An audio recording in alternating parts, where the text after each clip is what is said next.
You know, I said on the last video that inside centre was really, really difficult to pick the top 10. This one was the most difficult of all. Honestly, there were times where I just was like, "Oh, can we just skip outside centre? Because I can't place all these players." I kept changing my mind. So do you know what? This is what I'm going with. There's a lot more gut feeling in this one than there is just objectively trying to judge current form or historic form.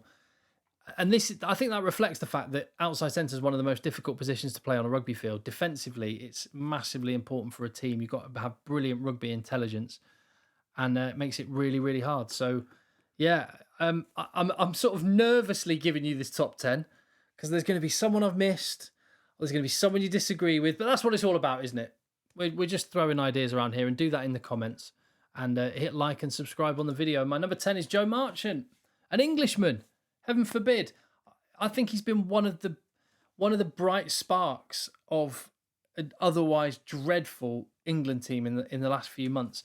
He looked like he wasn't going to make the World Cup squad, and then he had a great performance, one great game, and things just kind of turned around for him. He's taken his chance. He's just, I mean, it pains me that the fact he wasn't being picked for England is a part of the reason why he's moving to Stade Francais next season and will not be eligible to play for England after this World Cup, which is such a shame. He's so good, and he's young, he's athletic, he's a great defensive 13, and he's got a searing outside break. He's got winger pace. So I like Joe Marchant a lot.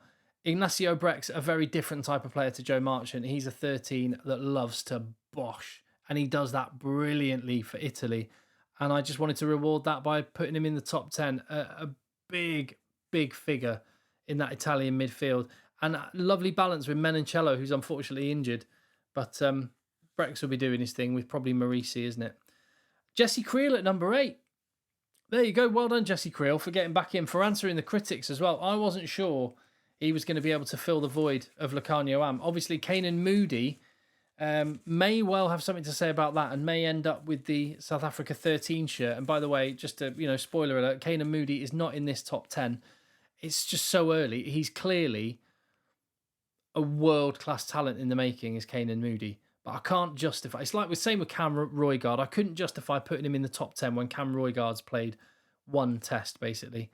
And I couldn't justify putting Kanan Moody in, not outside centre, on the strength of that one game he played against New Zealand, which was mighty impressive.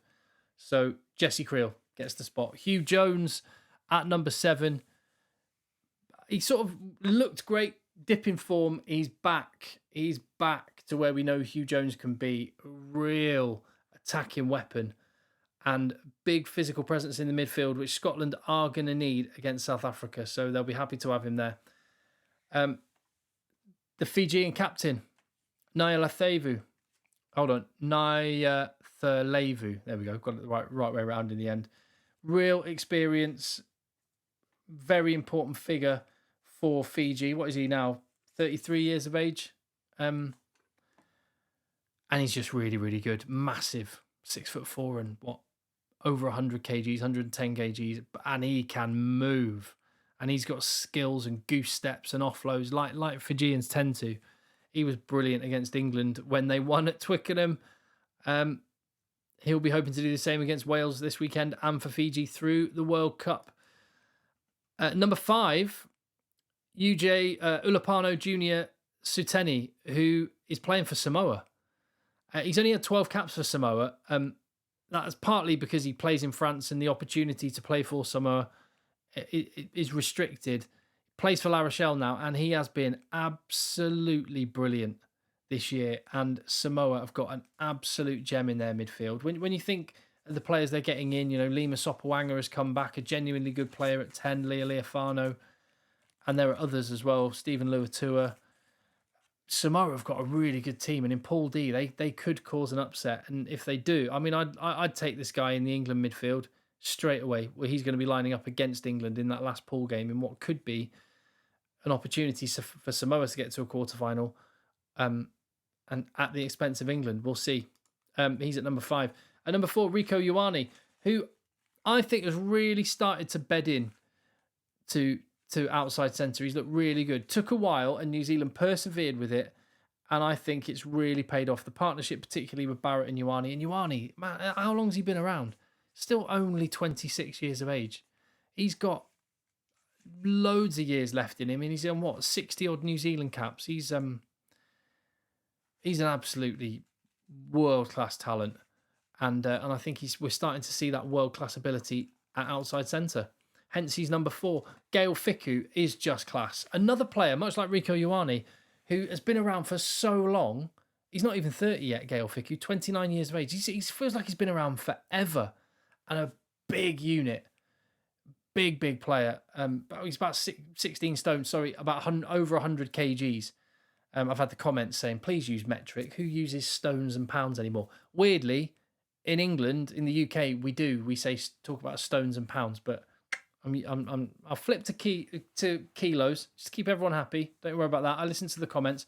But GAEL FICKOU for Racing 92 and for France is just a classy player. He can mix it up and do the tough stuff, but he's got awesome skills.